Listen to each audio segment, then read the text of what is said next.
Alors, qu'est-ce que c'est qu'une restriction d'une application?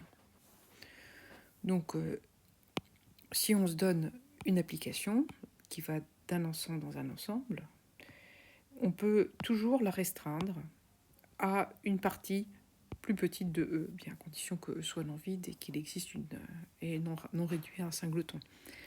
Donc, ici, on a cet ensemble E, on a bien une application parce que à partir de chaque élément de E, il y a une flèche qui s'en va vers F.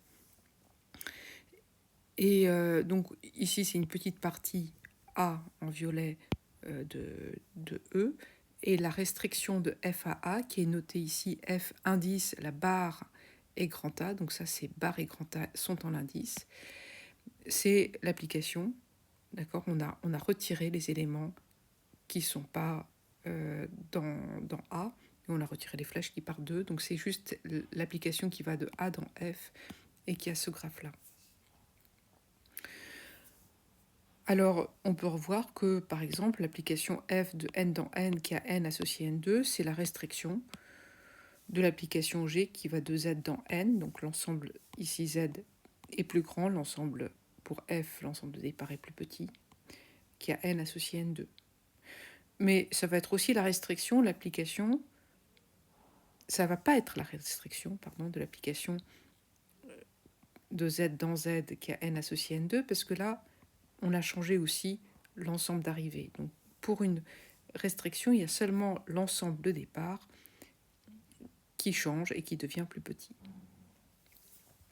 Donc là, dans notre exemple, f, g, h sont définies toutes par la même formule, n donne n2, mais pas sur les mêmes ensembles. Et donc ces applications, on sait qu'elles sont différentes. Et il y en a qui sont les restrictions de l'une, et il y en a une qui est la restriction de l'autre, mais pas la troisième.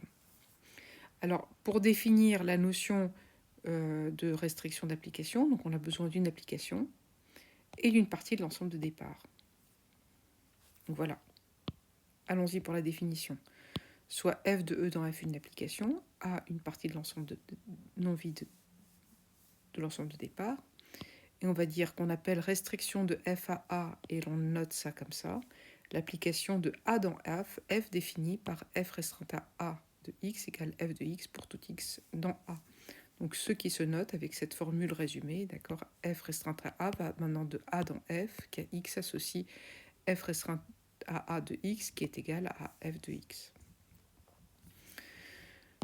Donc, par exemple, l'application cosinus est définie sur R, mais on peut la restreindre à moins pi sur 2, moins pi sur 2, pi sur 2. Donc, cosinus restreinte à moins pi sur 2, pi sur 2, et l'application qui va de moins pi sur 2, pi sur 2 dans R, et qui a x associe cosinus x. Donc, souvent, quand il n'y a pas d'ambiguïté, on va continuer à l'appeler cos. Maintenant, je peux regarder l'application f de z dans z qui a n associé n-1 et sa restriction qui va cette fois-ci dans 2n dans z qui a n associé n-1, c'est la restriction de f à l'ensemble grand N.